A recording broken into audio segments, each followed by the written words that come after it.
That radio chick Cheryl Lee here with you. Welcome to the Still Rocking It podcast, where we'll have news, reviews and interviews with some of our favourite Australian musicians and artists. Today I share a chat I had recently with founding member of Wa Wa Nee, Australia's 80s funk band guitarist Steve Williams, who along with Paul Gray formed Wa Wa Nee in 1982. They had 4 top 20 hits including Stimulation, which peaked at number 2 and is burned into the Aussie music landscape.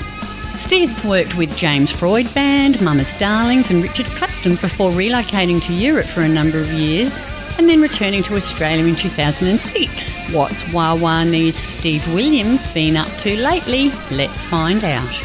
You're with Cheryl Lee, that radio chick. Thank you so much for joining me today. I'm so pleased to introduce you to the Zoom room, Mr. Steve Williams, the super duper guitarist from Wa Wa Nee. Thanks for joining us, Steve. Hi, Cheryl. Thanks for having me. Great to be here. Wa Wa Nee's an iconic Australian band, so we'll just touch on them because we also want to get into talking about your fabulous new music as well. But as we often do, we've adopted you in Australia. I wasn't born in Australia, no. I was born in Wales in the UK. I grew up there. I moved to Australia when I was 13, to Adelaide. And then I lived, in Adelaide till I was probably about 19, I guess.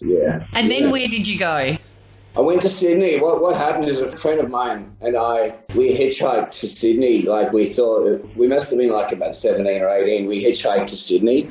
And back then that was quite a viable means of transport. We hitched over there and we kind of loved it because we were both musos and there was this tiny little book. I can't even remember what it was called. It was one of those little tiny little booklet things. And I'm not kidding you, the amount of gigs, just on any day of the week, there was just dozens and dozens of bands, let alone on the weekend, you know what I mean? So we were this is really cool.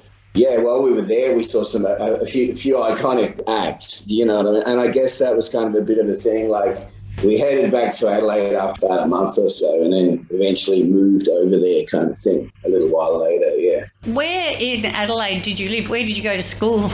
I went to Brighton High School. What happened is my aunt and uncle emigrated to Australia from Wales in the 60s, I reckon maybe 65 or something. And then in about 71 or 72, they came back to visit everyone. Had a house at the beach and stuff. It looked pretty amazing. And the next thing we emigrated to Australia. I was 13. Kind of, I didn't really think it through, I guess, at the time. Yeah. Music is definitely your passion then. When did you realise that music was in your DNA and that music was going to be your thing? It kind of never really wasn't, if you get what I mean. I just always remember music being there. I grew up in the UK in the 60s. I was born in 1960, so I just remember there was always the Beatles happening in the background, and you know what I mean. So how could you sort of not be, really? I guess if you grow up in that environment, And also my dad was a crazy classical music head. He was always playing always classical music. Him and my brother was always vying for the record player. It switched between the classics to the Beatles or the Stones or whatever from my brother's records, Do you have any brothers or sisters that are in the music industry at all? None of my other siblings became musos or anything. They're all in sciences and stuff. There you go. So you're the clever one. Yeah, maybe. Yeah. That's a good way of looking at it. Yeah. The last time I saw you was actually here in Adelaide, not that very long ago, when you were inducted into the SA Music Hall of Fame. So firstly, congratulations for that. What a great night that was. That was such a cool night, I don't really get nervous or anything at a gig, but because that wasn't really like a gig, it was something different. I didn't really know what to expect, and I was not apprehensive or nervous, but just unsure of what was going to go down. So it was really cool, and, talking to Greg Clark he's a really easy dude to talk to, a great guy. And Victor put a cool thing together. So, the warmth in the audience, it was really lovely. I'm glad you were there and you experienced it. It was such a great vibe in the room, So, yeah, it went really better than I kind of could have. You're inducted with an old friend of yours, Vince Contarino, because I didn't realise that you guys had been a little while in the Zep Boys together. We go back way before the Zep Boys show. We go back to Party Boys. We were in the Party Boys together. Before I came on, I don't know whether you remember, on the actual evening, But they played a clip of the Party Boys. I don't even know if this is on YouTube, but it's pretty rare. But it's the Party Boys doing Do Wa Diddy, which was who even did the original? I can't even remember. It's a pretty lame song, but yeah, we did like a hard rocking version of that. And it's hilarious. Just the clip itself is totally hilarious. Vince is in it. I'm in it. Brad Carr, the guitarist, the original Choir Boys guitarist, who's a really good personal friend of mine, who's one of the most crazy characters and, like, seriously, like, probably one of the best guitarists that Australia's ever, like, produced. The guy's just on fire, you know. Mark Evans is on bass and John Zack was on drums. If you find the video, have a look at it. Try and find it. It's pretty hilarious. I reckon I have found that, and I've got the audio of it, and I think I might play it. Oh, yeah. Segue away. Still Rockin' It podcast with that radio chick Cheryl Lee. Do Wa Diddy Diddy was originally recorded in 1963 by American group The Exciters, but of course it was made internationally famous by the British band Manfred Mann. But here's our very own The Party Boys doing their version. Back more with Steve Williams from Wa Wa Nee straight after this. There she was, just walking down the street singing At the same time, our wonderful Bridgeway was inducted as well as a venue. So that was, it was a great night, and it sort of like it all came together, didn't it? It was good. It was a really good night. I mean, at Bridgeway, there were so many cool bands over the years. I remember playing firstly there I was playing in, Alex Tomlin had a band called, what was it called? Jimmy Shelter, I think our band was called. And we were supporting a band called Almost Human. Almost Human. I remember Almost Human. Bridgeway, yeah, you know, in the 70s, I guess. So I think that was the first time I played there. But since there, I played with like every band ever that you've ever played in and toured pretty much had done the Bridgeway, you know what I mean? So, yeah. That was my local. So we were there, you know, every Thursday, Friday, Saturday, Sunday. Well, we did it with the Party Boys. Vince and I did it with the Party Boys on that, you know, on that tour that we did. Tony Clark's band, they had an all-girl kind of metal band. What were they called? I can't remember.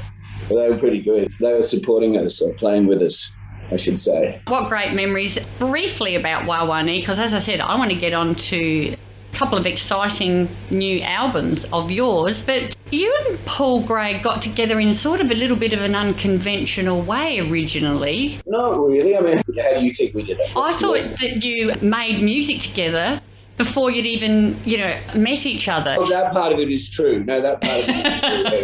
Oh, what part of it are you thinking of? That seemed entirely normal to me. I don't know if it is. He had an ad in the paper like that. I was living in Sydney and I was like really struggling and trying to figure out how do I get into a rock band. I was in this rock band that was just absolutely killer, and we nearly signed to Albert's. In fact, we did some recordings at Albert's that I have that are really great. The band's called Griffin, and the singer was this guy called Kevin Danes. He was kind of like Jimmy Barnes with a bit of Freddie Mercury thrown in it, if you could get it. You could get what I mean. He had that kind of Barnesy-ish sort of screaming sort of thing, but he also had that slightly more, you know, Freddie's had flamboyance.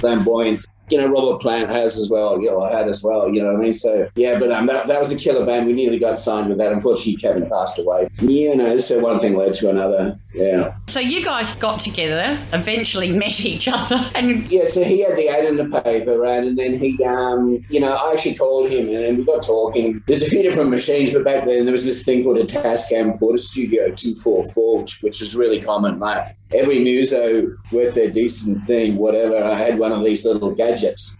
It's this sort of thing that you put your cassette in, and it allowed you to do like 4-track recordings, which was at the time was pretty revolutionary because you hadn't really been able to do that probably at home. So we both had coincidentally the same gadget, right? We both had the Tascam 244, right? So, I mean, if he'd had the Fostex and I'd had the Tascam, which, you know, that was kind of the other machine, we wouldn't have been able to do it. So we were lucky. We used to just send each other cassettes. You know, he'd send me a cassette, we'd put guitar in it. The process was pretty slow. Back then, the actual physical mail was kind of important. So I don't think it was like, you know how now when you mail something, it takes seems forever to go like down the street, you know what I mean? You know, but it was always, you know, it'd take a few days to get there and then it'd take a few days to get back. So eventually we had 4 songs on a tape, and that was like Stimulation, I Could Make You Love Me, Sugar Free and Man Child. Now, all those songs ended up on the first record, and 3 of them obviously went on to become, hit singles and blah, blah, blah. So,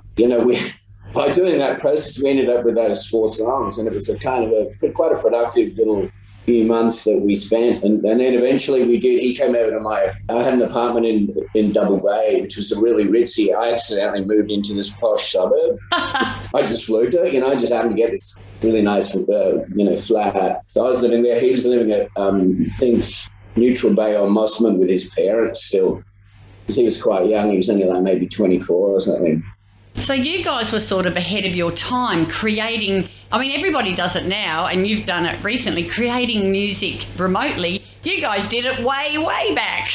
We did, I guess. I hadn't really thought about it. We did that for ages, and that's kind of how we got the basis of what became that first Wa Wa Nee album, which, we did 2 albums plus sort of an EP. All of the songs that people kind of know were really on that first album, so that was kind of the important album. The second album was a little bit weaker, I think. We just spent so long on it, it became diluted in the whole process. It's sort of become, it's got a few good moments, but I don't think generally it's as cohesive as the first record. Still Rocking It podcast with that radio chick, Cheryl Lee. Without any further ado, I think we should play Stimulation, Wa Wa Nee's big hit, the debut single from 1986 from their self-titled debut album. And we'll be back to speak to Steve Williams about what he's been up to lately very shortly. All I need to get is stimulation to get me up against the wall. Let's talk about the new stuff. You've been busy. You haven't been sitting on your bum, have you? No, I have been quite busy. Look, prior to COVID, I think about like 4 or 5 bands that were working quite a lot. So there's a lot of shuffling going on with just gigging and stuff like that, and just making money to live and stuff. So, that was all good. And I play in a couple of cool bands. Like I play in Matt Finish. I'm not sure if you know who Matt Finish are. And we occasionally do quite large sort of shows that are really great fun to play because it's a great band and with a great catalogue of material. It's just like, they're good pop songs. They're easy to play, so it's not like a real... There are certain gigs that are like sort of a little bit more challenging than others, and that they can be like, your head's about to explode kind of thing when you're contemplating what you got to do. But Matt Finish isn't like that. It's a really groovy, easy gig, so you're playing quite large venues for songs that people dig, and they're kind of easy and it's fun, you know what I mean? So I really love playing those songs. It's great material, yeah. Are you also still playing with MachineHead? I'm doing MachineHead. We've got a couple of gigs coming up. One's in September, and then I think there's the usual one at the end of the year that we usually do, I think at the Gov or maybe the Bridgeway. I'm not sure, one of the two. Great to have you back home. So at the end of last year, you brought out Surrey Road? That's right. I guess halfway through last year, yeah. And you had lots of fancy pants people collaborating with you on that one. I did. Look, I was really lucky, and in fact, there's a guy called Terry Slesser. There was obviously a band called Free in the UK who had that huge hit all right now. They're like, rock gods of the highest magnitude, Paul Kossoff, the guitarist, after Free split up, he formed a new band. They were called Backstreet Caller. They're absolutely incredible. They did a couple of albums that are absolutely superb. Any fan of 70s rock genre should look into Backstreet Caller because their album Second Street, particularly, to me, it's like right up there with, all of those really great albums that, kind of everyone had in their record collection. You had to have certain records, Yeah, or we can't be friends. It was important. I mean, it still is, but now it's just in a different way, you know what I mean? But, yeah. Paul Kossoff's the band after Free, Backstreet Caller, the lead singer was this guy called Terry Slesser. So Terry sings on Surrey Road. He sings the first track, Addiction. I mean, that's a huge, huge honour to have. So I've got Terry doing that one. He's amazing. I've got John Kenny from the Rock Melons, who's an amazing singer. If you remember New Groove, that was such a cool song. New Groove by Rock Melons. It's fantastic. Yeah, it's a killer song. Well, he's the guy singing that. So, I got him. He sings quite a few of my tracks. He's a good mate of mine. I've got a friend of mine, this girl, Nicola, that sings a couple. She's cool. Vince actually sang a track. Did he? Vince Connerino, yeah, he sings one of the songs on Surrey Road. I got Tim Watson rather from Taxi Ride. I got Pat Powell from the Melbourne Ska Orchestra. Louise Pearson, who's an Adelaide chick singer who's amazing. Yes. I got Mako doing some stuff. So there's a bunch of people on that first record. Still Rocking It podcast with that radio chick Cheryl Lee. Let's have a listen to one of those songs from last year's album, Surrey Road. Shelter Me was written by Steve and Pat Powell and features the smooth vocals of young up-and-coming Melbourne singer Nick MC. Speak more to Steve and hear a couple of songs from the latest album after this. Keep the darkness away from me, shelter me from reality. Can't you see that all I need is your light shining down on me? So I did that. That all went okay, and then but I've recently now just put out the Deja Vu record, which is literally only just come out. So yeah, you may have heard some of that. Yes, I have. What I found was, especially with the first track, it was a little bit not what I expected. I found it to be so relaxing, and it got me in such a calm, whether it's that initial instrumental start, but it calmed me down. I loved it. Look, the way I look at it, Cheryl, I reckon that I don't really think about like making a record of trying to make like every song being like a banger kind of thing, but I would say that potentially any of those first three are potential singles. So either that one, Stormy, the next one, Deja Vu, is quite sort of catchy. And also Pump, which is the one that we did at the gig. That seems to be getting quite a good response too from people. So, yeah. I think the stuff's quite eclectic. You probably heard that if you've listened to the whole thing yourself. Yes. It's not all the same. The records I make, they're not like sure, there's going to be a few tracks in a certain thing, right? But then there's also going to be little bits and pieces of stuff, got quite a diverse. And what I really loved about it was you've done it sort of like an old vinyl, like side one and side two. Dead right. I've absolutely done it like that. I've done that on both of those records. I did them both with that in mind. So that's why the last track on each record also is kind of a little bit, particularly like the last one on Deja Vu, that's sort of about 7 minutes long or something. It's got that really long intro. Well, we're looking forward to seeing you in Adelaide, so get onto the Googleometer and track down those tickets for MachineHead. There's also one in September before that. I think the one is the 25th of September. I reckon that's an outdoor gig somewhere. Still Rocking It podcast with that radio chick Cheryl Lee. Let's have a quick listen to Stormy from the new album.